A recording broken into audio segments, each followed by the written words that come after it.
Shalom, masih pengajaran dari kitab Yakobus dan kita sampai sekarang ke pasal yang kelima, saudaraku, tentang keadaan akhir zaman. Kita melihat dari keadaan apa yang terjadi hari-hari ini, yang kaya bertambah kaya, yang miskin bertambah miskin, dan jurang antara yang kaya dengan yang miskin makin melebar. Di sini kita lihat sebetulnya meskipun tidak nyembah patung, tapi kebanyakan kita termasuk yang menyebut dirinya orang percaya menyembah Mammon. Kita harus tahu dari mana, daripada saat-saat seperti ini. Surat Yakobus ditujukan kepada orang-orang Yahudi yang dalam perantauan. Perantauan di sini diasporas, bukan perantauan mencari tempat yang baik, tapi karena aniaya. Tetapi meskipun menghadapi diskriminasi, menghadapi tekanan, maka janji Tuhan berkat Abraham tetap sampai juga kepada kita, Israel rohani. Dalam pasal 5 dikatakan tentang orang-orang kaya yang menumpuk harta pada akhir zaman. Ada orang tanya kepada saya, Pak, apakah corona ini adalah tanda akhir zaman? Saya katakan dengan jelas, ya jelas dalam firman Tuhan kan disebutkan. Loh tapi Pak, ada Spanish flu, ada ya, kita lihat bagaimana Black Death dan sebagainya, SARS, MERS. Perhatikan apa yang dikatakan Tuhan Yesus. Sebelum kedatangannya, kerajaan akan melawan kerajaan, bangsa melawan bangsa. Bangsa itu etnos melawan etnos. Meskipun kita jadi didik begini hebat, rasialisme mendadak timbul. Antara yang putih dengan hitam, yang putih dengan yang kuning. Saudara yang kasih Tuhan, kita sebagai warga kerajaan, kita ini buta warna. Ya, kita tidak membedakan satu dengan yang lain. Sayang sekali, simbol pelangi yang digambarkan busurnya Tuhan sekarang dipakai oleh LGBT. Mejiku Hibiniu itu kalau diputar warnanya putih, kemuliaan. Ya. Kita melihat bagaimana firman Tuhan mengatakan mereka menumpuk harta, bahkan mereka menindas, yaitu pekerja-pekerja mereka. Saya mau katakan pada orang-orang kaya, firman Tuhan mengatakan emasmu akan berkarat dan pakaianmu akan dimakan oleh ngengat. Liwat apa kejadian? Cuma yaitu virus ini begitu lemah, kena sabun mati. Obat tidak bisa menolong, kena sabun dia akan istilahnya nyunyut kena air. Tapi manusia tidak berdaya, perusahaan-perusahaan pada jatuh, ya saham-saham pada jatuh. Saham pada jatuh itu dimakan oleh ngengat, dimakan oleh resesi. Tetapi ada perintah, bagaimana jangan kita itu menindas kepada pekerja kita. Sebab apa? Jeritan mereka telah sampai kepada Tuhan semesta alam. Karena itu hari-hari ini adalah hari testing buat hati kita. Do we love God?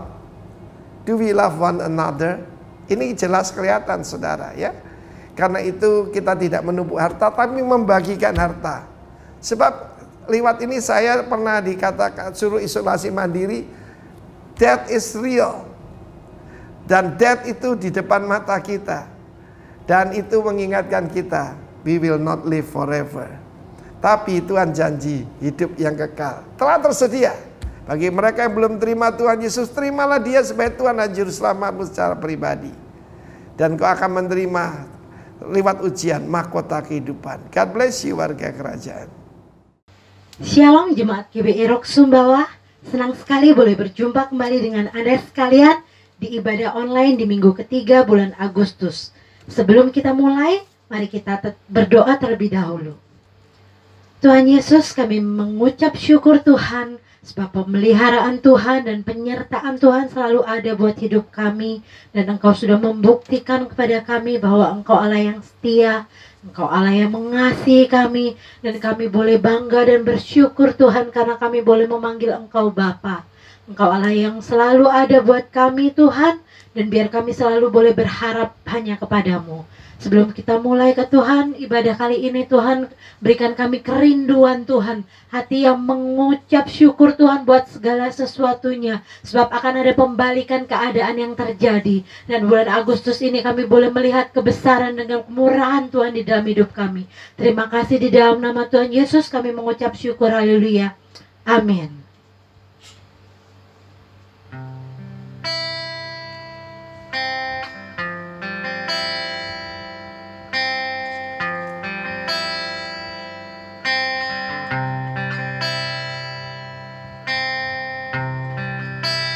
Tiada yang dapat pisahkan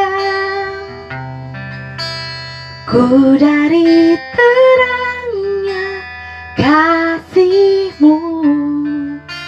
Kau hadirkan ketenangan yang tak bisa dunia berikan. Kini Kau pegang hidupku dan Kau hapus kesalahanku. Berharganya pengorbanan yang memberikan keselamatan. Kau hadir di setiap langkahku, ku aman di dalam hadirat-Mu. Kau buktikan Engkau setia.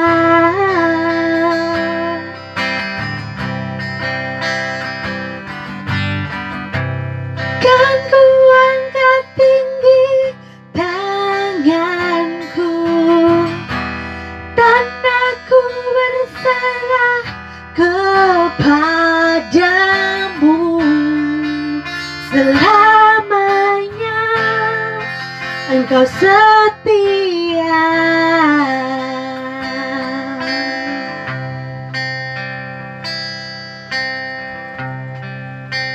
Tiada yang dapat pisahkan ku dari terangnya kasih-Mu. Kau hadirkan ketenangan yang tak bisa dunia berikan. Kini Kau pegang hidupku dan Kau hapus kesalahanku. Berharganya pengorbanan yang memberikan keselamatan. Kau hadir di setiap langkahku, ku aman di dalam hadirat-Mu. Kau buktikan Engkau setia.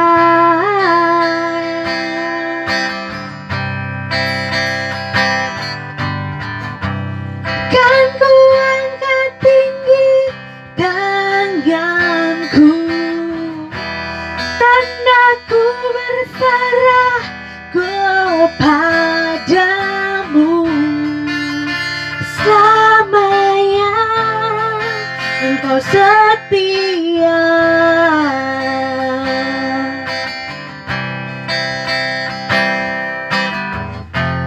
Oh, your presence never leaves me, and you'll never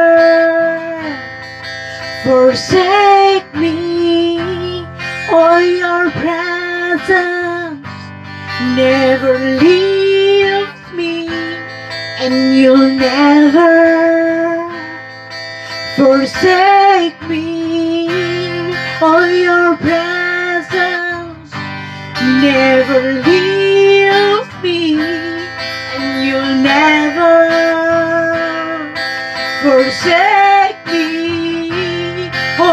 your presence never leaves me, and you never forsake me.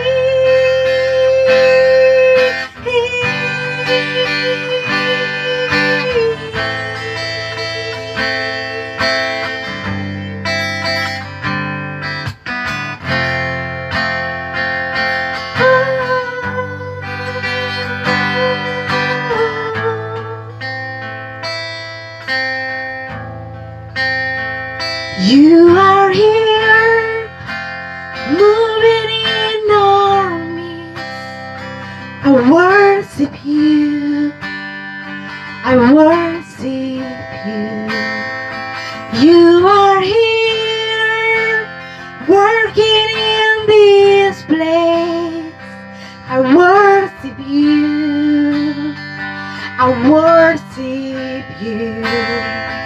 You are here, working in our midst. I worship you, I worship you. You are here, working in this place.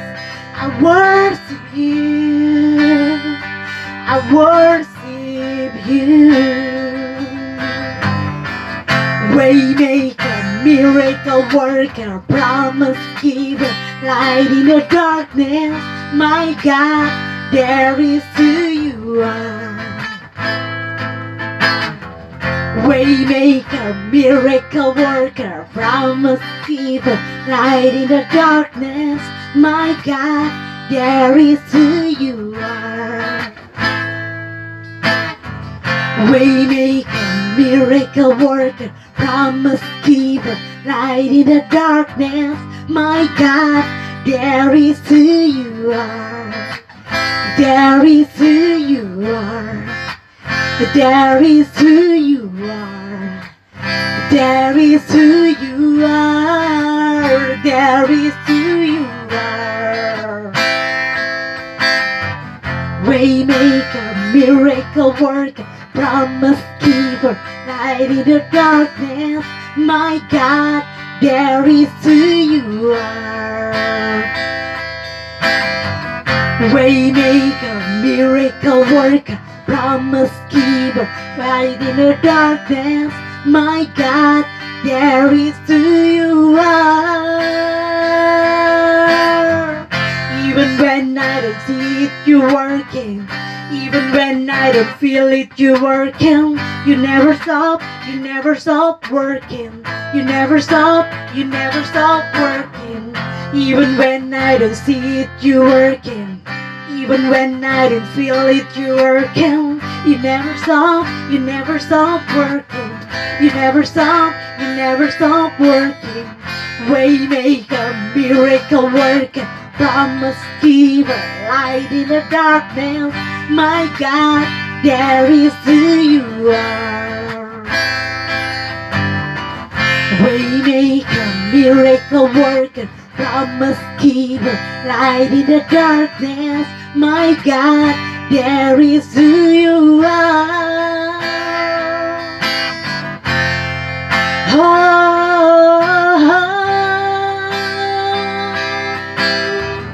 We trust in you. You are waymaker, oh Lord. You kept your promises. We trust in you.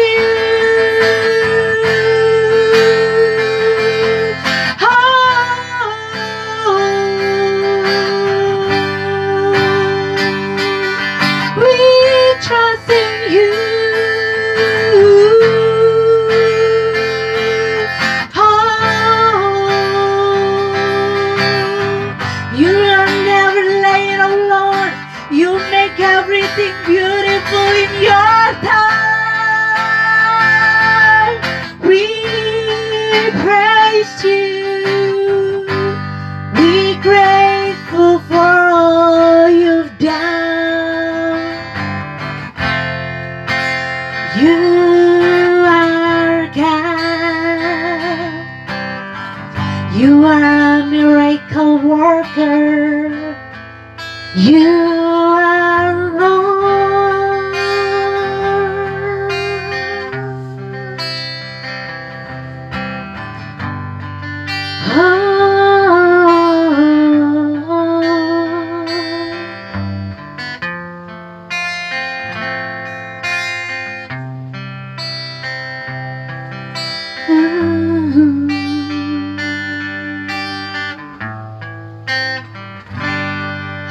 great is our God. Sing with me, how great is our God. And only sing how great is our God.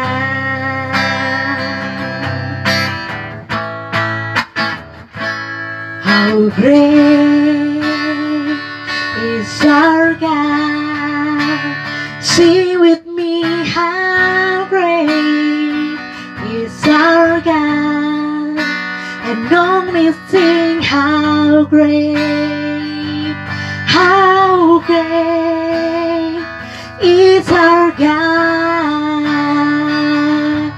Come and sing out to Him. How great is our God. Sing with me, how great is our God. And only sing how great is our God.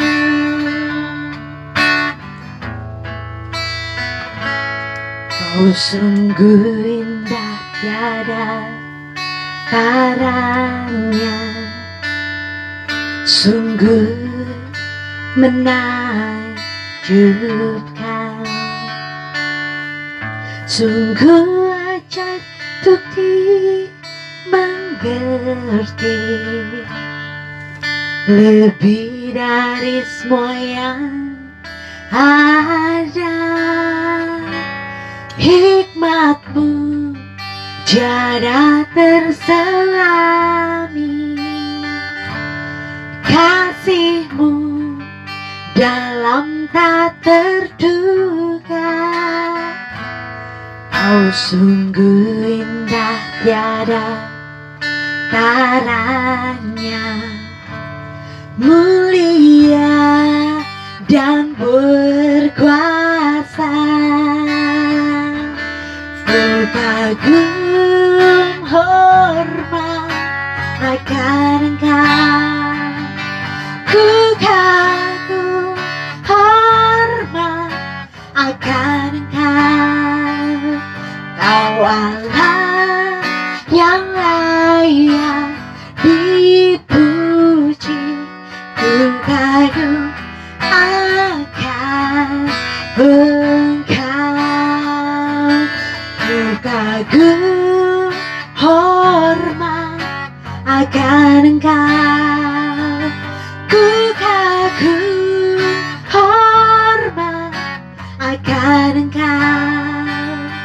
Kau Allah yang layak dipuji, ku kagum akan Engkau.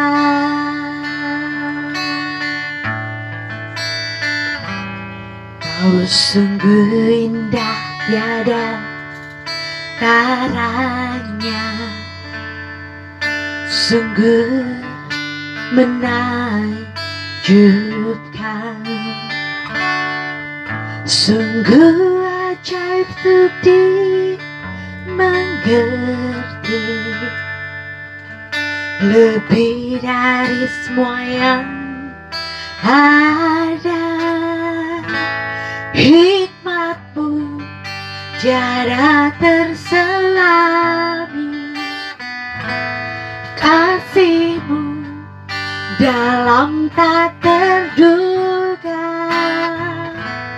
Kau sungguh indah, tiada taranya, mulia dan berkuasa. Ku kagum hormat akan Engkau, ku kagum hormat akan Engkau.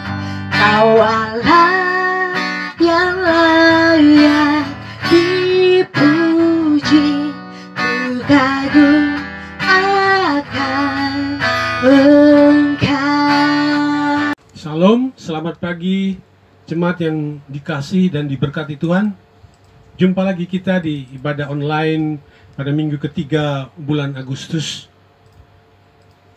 Dan kita semua tahu bahwa besok kita akan merayakan kemerdekaan Republik Indonesia, negeri kita tercinta.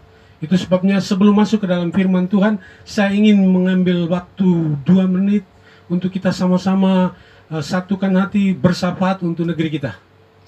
Mari kita berdoa. Bapa di dalam surga, di dalam nama Tuhan Yesus, kami umat-Mu mengucap syukur buat kasih setia Tuhan sampai dengan saat ini. Khususnya bagi bangsa dan negara kami yang sudah Tuhan pimpin selama 75 tahun, tepatnya pada besok 17 Agustus. Kami bersyukur kami boleh ada di negeri ini, kami boleh menjadi bagian dari NKRI, dan kami mau berdoa menyerahkan negeri kami dalam tangan Tuhan. Karena firman-Mu yang berkata untuk kami harus berdoa bagi kota kami, bahkan bagi negeri di mana kami ada, Tuhan. Kami mau menyerahkan pemimpin-pemimpin kami, Bapak Presiden, Wakil Presiden, seluruh jajaran Menteri Kabinet, Gubernur-Gubernur, Bupati, Camat, sampai ke Lurah, RW, RT. Tuhan tolong memberkati mereka, berikan kesehatan, hikmat buat mereka dalam menjalankan tugas untuk membawa negeri ini menuju negeri masyarakat yang adil dan makmur. Terima kasih Bapa. Roh takut akan Tuhan turun atas pemimpin-pemimpin kami. Semua roh-roh anarkis yang coba mengacaukan negeri kami patahkan, kami tolak di dalam nama Tuhan Yesus. Biar damai sejahtera Tuhan turun atas negeri kami, atas masyarakat Indonesia. Terima kasih Bapa. Dalam nama Tuhan Yesus kami sudah berdoa. Haleluya. Amin. Sekarang kita akan masuk dalam firman Tuhan yang terambil dari 1 Korintus pasal 10 ayat 1 sampai 13. Kita akan baca bersama-sama. Bapak Ibu Saudara, saya harap dapat baca dari rumah masing-masing, baik di HP ataupun dari Alkitab. Mari kita sama-sama membacanya. 1 Korintus pasal 10 mulai ayat 1 sampai 13. Aku mau supaya kamu mengetahui, saudara-saudara, bahwa nenek moyang kita semua berada di bawah perlindungan awan, dan bahwa mereka semua telah melintasi laut. Ayat yang kedua, untuk menjadi pengikut Musa, mereka semua telah dibaptis dalam awan dan dalam laut. Mereka semua makan makanan rohani yang sama, dan mereka semua minum minuman rohani yang sama, sebab mereka minum dari batu karang rohani yang mengikuti mereka, dan batu karang itu ialah Kristus. Tetapi sungguh pun demikian ayat yang kelima, tetapi sungguh pun demikian Allah tidak berkenan kepada bagian yang terbesar dari mereka, karena mereka ditewaskan di padang gurun. Semuanya ini telah terjadi sebagai contoh bagi kita, untuk memperingatkan kita supaya jangan kita menginginkan hal-hal yang jahat seperti yang telah mereka perbuat. Ayat 7. Dan supaya jangan kita menjadi penyembah-penyembah berhala, sama seperti beberapa orang dari mereka. Seperti ada tertulis, maka duduklah bangsa itu untuk makan dan minum, kemudian bangunlah mereka dan bersukaria. Janganlah kita melakukan percabulan seperti yang dilakukan oleh beberapa orang dari mereka, sehingga pada satu hari telah tewas 23.000 orang. Dan janganlah kita mencobai Tuhan seperti yang dilakukan oleh beberapa orang dari mereka, sehingga mereka mati dipagut ular. Dan janganlah bersungut-sungut seperti yang dilakukan oleh beberapa orang dari mereka, sehingga mereka dibinasakan oleh malaikat maut. Semuanya ini telah menimpa mereka sebagai contoh dan dituliskan untuk menjadi peringatan bagi kita yang hidup pada waktu di mana zaman akhir telah tiba. Sebab itu, siapa yang menyangka bahwa ia teguh berdiri, hati-hatilah supaya ia jangan jatuh. Sampai di sini aja. Sampai di ayat yang ke-12 saja.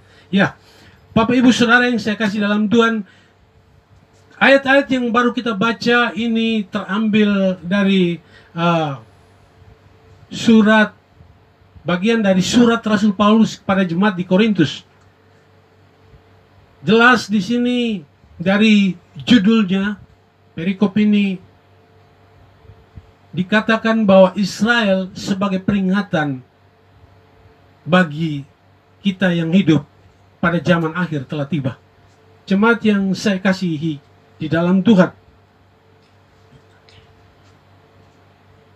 kita semua tahu bahwa Alkitab kita terdiri dari Perjanjian Lama dan Perjanjian Baru, dan Alkitab, dua bagian kitab ini merupakan satu kesatuan yang tidak bisa dipisahkan. Kenapa, saudaraku? Karena Perjanjian Lama, tema sentralnya adalah nubuatan tentang kedatangan Mesias dan kisah perjalanan hidup bangsa Israel. Sementara Perjanjian Baru adalah penggenapan nubuatan tentang kedatangan Mesias di dalam diri Yesus Kristus Tuhan. Dan berikutnya adalah semua yang ditulis di dalam Perjanjian Baru, khususnya untuk surat-surat Rasul Paulus kepada ada 8 jemaat, itu berbicara tentang bagaimana orang Kristen harus hidup di tengah-tengah dunia hari-hari ini sehingga boleh menjadi garam dan terang. Bapak Ibu Saudara yang saya kasih dalam Tuhan, tadi kita sudah melihat dari pembacaan yang baru kita baca, judulnya memperingatkan kita supaya kita tidak hidup seperti bangsa Israel di era Perjanjian Lama. Bagaimana kita tahu bahwa hampir 2 juta lebih orang Israel yang eksodus, yang keluar menuju Kanaan pada waktu itu di bawah pimpinan Nabi Musa. Tetapi Bapak Ibu Saudara, tahukah yang hanya masuk ke Kanaan dari generasi yang lahir di Mesir hanya 2 orang, yaitu Kaleb dan Yosua. Sementara sisanya adalah angkatan atau anak-anak bangsa Israel yang lahir di padang gurun. Mereka yang tidak pernah mengalami mujizat di Mesir. Bapak Ibu jemaat yang saya kasih dalam Tuhan, itu sebabnya pada kesempatan ini saya mau mengajak kita untuk sama-sama belajar. Ada 4 hal yang menjadi penyebab kejahatan atau dosa yang dilakukan oleh bangsa Israel sehingga Tuhan menghukum mereka dan mati di padang gurun. Jemaat yang saya kasih dalam Tuhan, kita bisa membayangkan bahwa hampir 2 juta yang keluar dari Mesir, tapi hanya 2 orang yang masuk, sisanya adalah yang lahir di padang gurun. Ini sebetulnya pelajaran bagi kita umat Tuhan yang hidup pada generasi ini. Sebagaimana bangsa Israel dibaptis di dalam laut untuk menjadi pengikut Musa, yaitu Laut Merah, mereka melintasi Laut Merah dan di bawah awan. Demikian juga kita dibaptis di dalam air dan kita juga makan firman Tuhan. Kalau bangsa Israel makan mana, diberikan makan mana, mana gambaran firman Tuhan. Kita diberikan makanan firman Allah untuk menghidupi manusia roh kita. Dan Bapak Ibu Saudara yang saya kasih di dalam Tuhan, namun demikian, walaupun bangsa Israel sudah menerima anugerah dan kasih karunia, tapi pada akhirnya mereka dihukum Tuhan dan mati di padang gurun. Ini menjadi peringatan buat kita agar kita tidak bermain-main dengan pengiringan kita kepada Tuhan. Karena kita akan mengalami nasib yang sama, tidak akan masuk ke kekekalan tinggal bersama dengan Tuhan di surga yang mulia. Itu sebabnya ini penting atau serius untuk kita sama-sama perhatikan. Ada 4 hal yang saya mau sampaikan pada saat ini, pada pagi hari ini. Yang pertama adalah di dalam ayat yang ke-7. Ayat yang ke-7, yaitu dosa penyembahan berhala. Yang pertama adalah dosa penyembahan berhala yang dilakukan oleh bangsa Israel. Kalau kita baca di dalam Keluaran 32 ayat 1, ya, di sana kita bisa melihat bagaimana bangsa ini menyuruh Harun membuat lembu, anak lembu emas. Ketika itu Musa sedang berada di atas gunung Sinai, bertemu dengan Tuhan untuk mengambil 2 loh batu. Dan ketika Musa lama untuk turun, mereka kemudian minta Harun membuat anak lembu emas dan emas-emas itu, mereka yang memberikannya kepada Harun, dan kemudian mereka mulai menari dan menyembah. Coba kita baca di ayat 6 saja, langsung kita baca ke ayat 6. Dan keesokan harinya, mulai ayat 5. Ketika Harun melihat itu didirikan dalam mezbah di depan anak lembu itu, berserulah Harun, katanya, besok hari raya bagi Tuhan. Dan keesokan harinya pagi-pagi mereka mempersembahkan korban bakaran dan korban keselamatan. Sesudah itu duduklah bangsa itu untuk makan dan minum. Kemudianlah bangunlah mereka dan bersukaria. Ayat 7. Ya, sampai di situ aja. Sampai di ayat 6 tadi. Dan kita melihat, kalau kita silakan baca sendiri di dalam bagian itu, saudaraku, bagaimana bangsa ini berkata kepada lembu emas itu, inilah ilah yang membawa kami keluar dari Mesir. Dan Tuhan sangat marah ketika itu. Tuhan berniat untuk membinasakan seluruh bangsa Israel. Tetapi Musa bersyafaat untuk bangsa ini, meminta belas kasihan Allah, sehingga Tuhan membatalkan. Tetapi ada sekitar 23.000 orang yang kemudian mati terbunuh oleh karena kejahatan atau dosa penyembahan berhala yang mereka lakukan. Bapak Ibu Saudara yang saya kasih dalam Tuhan, saya ingin menunjukkan di dalam Yesaya pasal 42 ayat 6. Ayat 8. Yesaya 42 ayat 8. Firman Tuhan berkata, aku ini Tuhan, itulah namaku. Aku tidak akan memberikan kemuliaanku kepada yang lain, atau kemasyuranku kepada patung. Di dalam terjemahan lama, kata patung dipakai kata berhala, saudaraku. Patung dalam bentuk apapun, walaupun itu dalam bentuk tokoh-tokoh Alkitab sekalipun, itu dilarang oleh Tuhan. Karena firman Tuhan berkata, Tuhan tidak pernah memberikan kemuliaannya atau kemasyurannya kepada patung.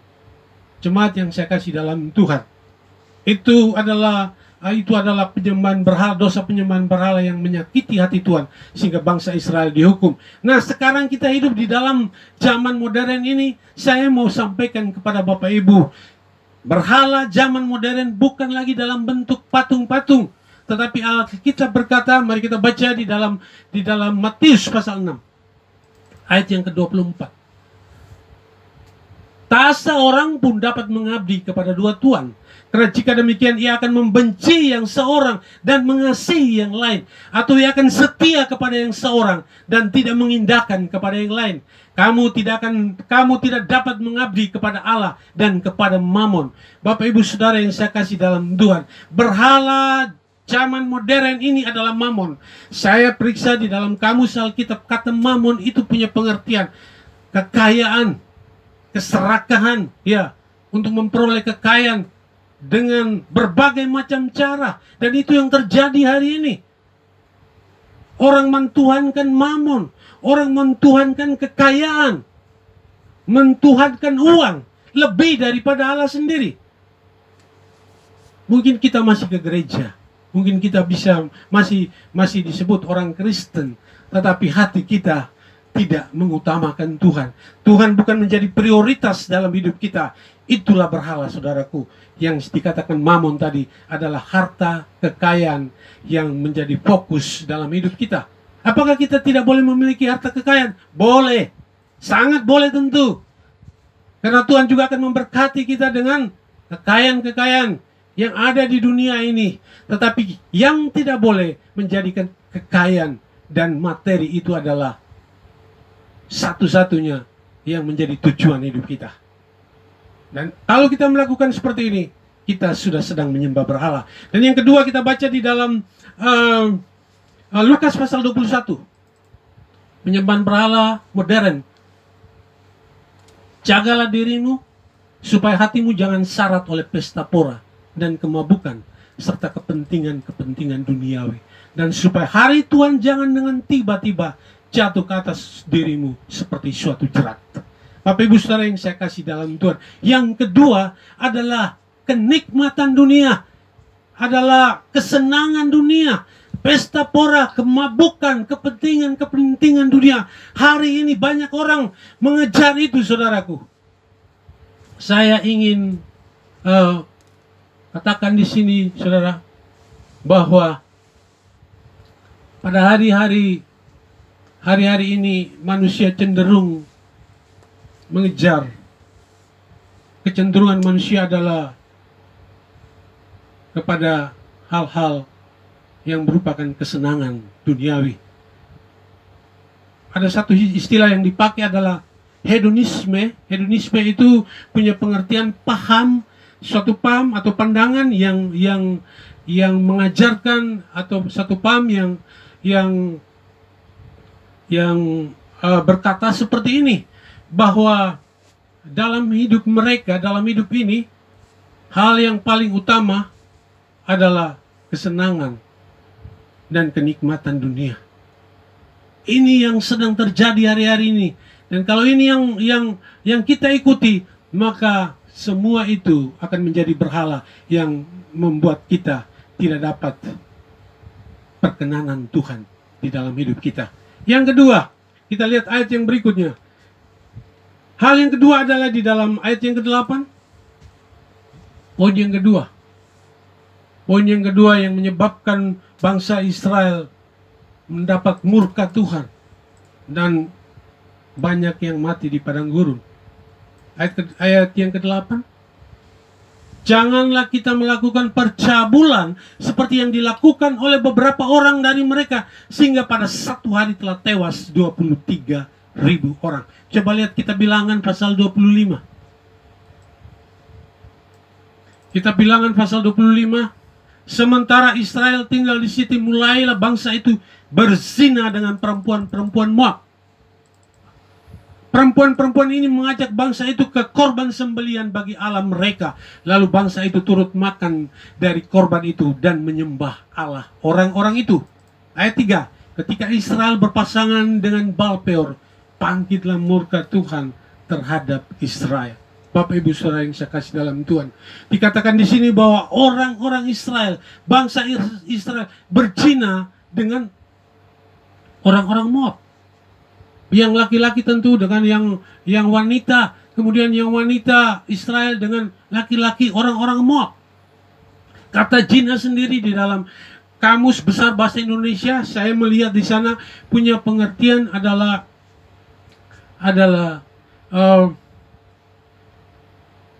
seorang laki-laki dan perempuan yang berhubungan tanpa di luar pernikahan yang sah. Itu perzinahan. Ataupun pengertiannya adalah seorang suami yang berhubungan dengan wanita yang lain yang bukan istrinya. Atau seorang istri yang berhubungan dengan seorang pria yang lain yang bukan suaminya. Yang kita kenal hari ini. Hari ini istilahnya apa, saudaraku? Will dan pill. Itu hari-hari ini sangat luar biasa. Bapak Ibu Saudara yang saya kasih dalam Tuhan, dosa perzinahan sangat menyakiti hati Tuhan. Dan kita bisa melihat bagaimana Tuhan murka terhadap bangsa Israel. Bagaimana dengan kehidupan dunia hari ini, saudaraku? Perselingkuhan. Apalagi pornografi, percabulan terjadi di mana-mana. Dan kita tahu semua ini adalah pekerjaan kuasa kegelapan. Iblis tahu waktunya tinggal sedikit. Coba kita lihat Wahyu 12 ayat 12. Iblis tahu waktunya tinggal sedikit, saudaraku. Sementara orang percaya tidak menyadari pada waktu mana mereka hidup. Karena itu bersukacitalah hai surga dan hai kamu sekalian yang diam di dalamnya. Celakalah kamu hai bumi dan laut, karena iblis telah turun kepadamu dalam geramnya yang dahsyat. Karena ia tahu bahwa waktunya sudah singkat. Hari-hari ini di depan mata kita melihat banyak keluarga-keluarga Kristen sekalipun yang hancur, saudaraku. Roh-roh perzinahan, perselingkuhan terjadi di banyak keluarga. Iblis sedang berusaha untuk menghancurkan rumah tangga, khususnya rumah tangga anak-anak Tuhan, saudaraku. Khusus untuk dosa ini, hari-hari ini, saudaraku, kita harus waspada. Ya, jadi saya ingin sampaikan bahwa kita perlu apa, saudara? Untuk menjaga hidup kita dan keluarga kita, kita perlu membangun mezbah pribadi dan mezbah keluarga kita. Kalau ini yang kita lakukan, saya percaya kita akan dapat membentengi kehidupan pribadi kita dan keluarga kita masing-masing untuk tetap hidup di dalam ketaatan kepada Tuhan. Yang berikut, yang ketiga. Yang ketiga adalah dosa mencobai Tuhan. Kita lihat bilangan 14 ayat 22 dan 24. Dosa mencobai Tuhan. Bilangan 14 ayat 22. Semua orang yang telah melihat kemuliaanku dan tanda-tanda mujizat yang kuberbuat di Mesir dan di padang gurun, namun telah 10 kali mencobai aku dan tidak mau mendengarkan suaraku. Ayat 23. Pastilah tidak akan melihat negeri yang kujanjikan dengan bersumpah kepada nenek moyang mereka. Semua yang menista aku ini tidak akan melihatnya. Ayat 24. Tetapi hambaku Kaleb, karena lain jiwa yang ada padanya, dan ia mengikuti aku dengan sepenuhnya, akan kubawa masuk ke negeri yang telah dimasukinya itu, dan keturunannya akan memilikinya. Bapak Ibu Saudara yang saya kasih dalam Tuhan, apa itu dosa mencobai Tuhan?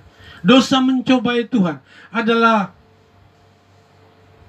meragukan bahwa Tuhan masih sanggup untuk terus memelihara hidup seseorang, dalam hal ini bangsa Israel. Padahal mereka sudah mengalami, menyaksikan begitu banyak mujizat pertolongan Tuhan. Jangan sampai ini terjadi dalam hidup kita. Kita yang sudah mengalami kebaikan Tuhan, pertolongan Tuhan, mujizat Tuhan. Pada hari-hari ini, oleh karena kesulitan, kemudian oleh karena pandemi COVID-19, Corona, kita mulai meragukan pemeliharaan Tuhan, perlindungan Tuhan atas hidup kita. Maaf, Bapak Ibu Saudara yang saya kasih dalam Tuhan. Ketika kita mulai meragukan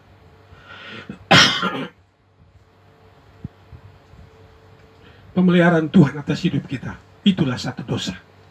Yang keempat, atau yang terakhir, maaf, saya minum sebentar. Ya, yang keempat atau yang terakhir, Bilangan 14 ayat 1 sampai dengan 3. Ini dosa bersungut-sungut.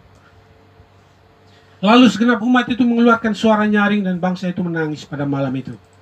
Terus bersungut-sungutlah semua orang Israel kepada Musa dan Harun, dan segenap umat itu berkata kepada mereka, sekiranya kami mati di tanah Mesir atau di padang gurun ini. Berikutnya, mengapakah Tuhan membawa kami ke negeri ini supaya kami tewas oleh pedang dan istri serta anak-anak kami menjadi tawanan? Bukankah lebih baik kami pulang ke Mesir?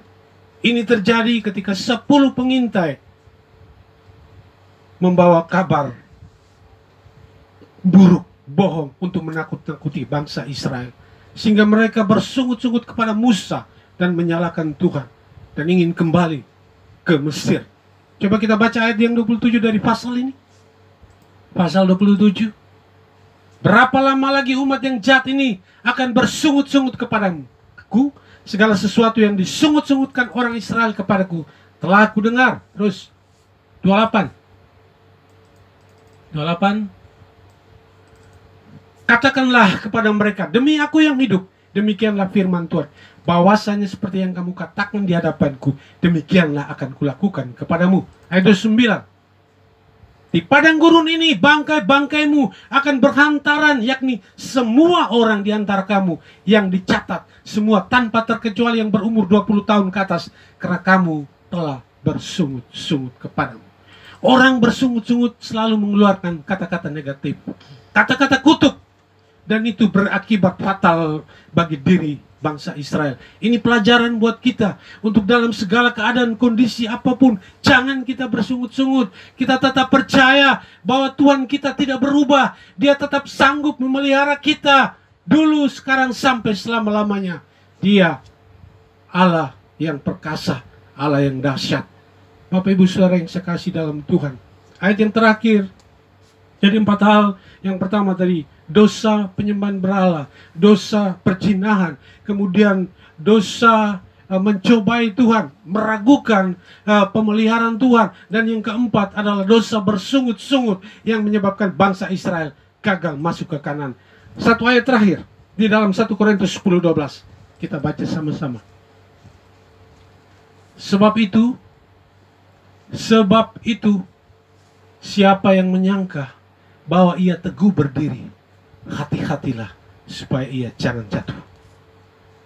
Dari ayat ini semua orang diperingatkan, saudaraku, tanpa terkecuali, untuk berhati-hati atau berjaga-jaga, selalu hidup dalam persekutuan yang intim dengan Tuhan. Sebab apa, saudaraku? Kalau tidak, kita bisa jatuh. Kita bisa melihat di depan mata kita pada hari-hari terakhir ini, banyak hamba-hamba Tuhan besar sekalipun bisa jatuh. Semua orang punya potensi untuk jatuh. Saya mau ingatkan Bapak Ibu Saudara yang saya kasih dalam Tuhan, salah satu ciri kedatangan Tuhan yang sudah semakin dekat, selain dari akan muncul banyak nabi palsu dengan pengajaran palsunya, ada peperangan, gempa bumi, apalagi saudara, kelaparan, kemudian apalagi kasih banyak orang akan menjadi dingin. Satu lagi, saudaraku, yaitu banyak orang akan gugur dari iman. Banyak orang akan murtad. Itu sebabnya kita perlu memperhatikan peringatan firman Tuhan, khususnya dari ayat ini, supaya kita semua berhati-hati atau berjaga-jaga, karena tidak ada satu orang yang bisa mampu dengan kekuatannya sendiri untuk tetap hidup berjalan di dalam ketaatan dan kekudusan kalau ia tidak selalu dalam pimpinan Roh Kudus. Kita butuh Roh Kudus. Roh Kudus adalah Parakletos yang senantiasa menopang kita, menolong kita, menguatkan kita, memberikan kita keberanian untuk terus berjalan dalam iman yang teguh menghadapi semua tantangan dalam hidup ini. Saya rindu setiap kita pada akhirnya akan berkata seperti Rasul Paulus di dalam 2 Timotius pasal 4 ayat 7. Ini memang di luar saya, di luar catatan saya. Coba kita baca terakhir ayat ini. Nah, masih ada 2-3 menit. Masih ada 4 menit.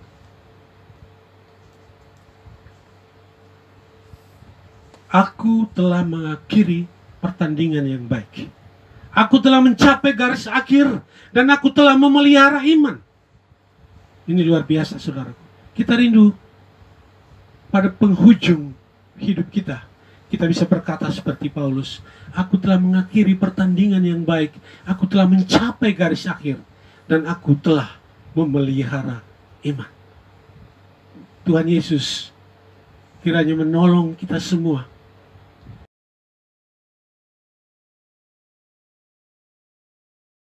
Siapkan roti di tangan kita masing-masing. Haleluya.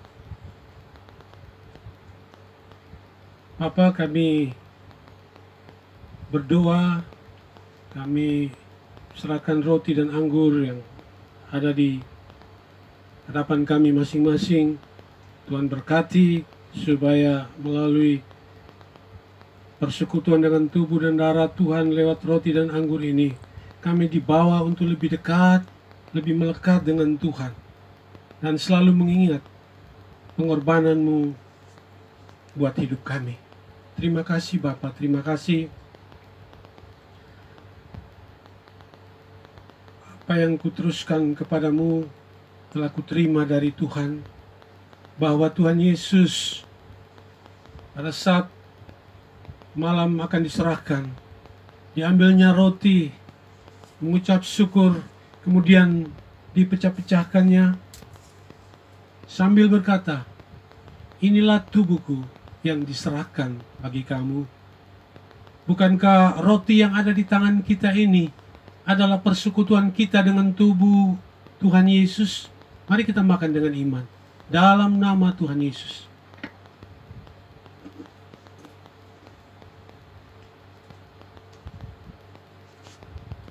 Angkat cawan di atas tangan kita. Setelah makan, diambilnya cawan, mengucap syukur atasnya dan berkata, inilah cawan perjanjian baru yang dimeteraikan dengan darahku.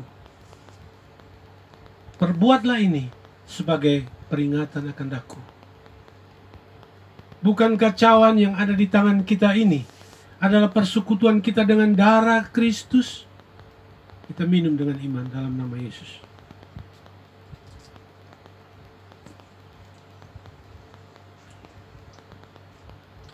Terima kasih.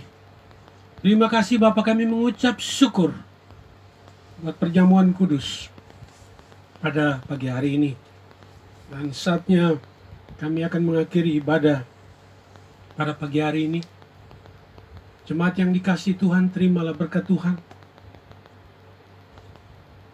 Tuhan memberkati dan melindungi engkau. Tuhan menyinari wajahmu dengan kasih karunia. Tuhan menghadapkan wajahnya kepadamu dan memberikan engkau damai sejahtera. Semua berkat ini tercurah dalam hidupmu. Di dalam nama Bapa, Putra, dan Roh Kudus, yaitu Tuhan Yesus Kristus. Haleluya. Amin.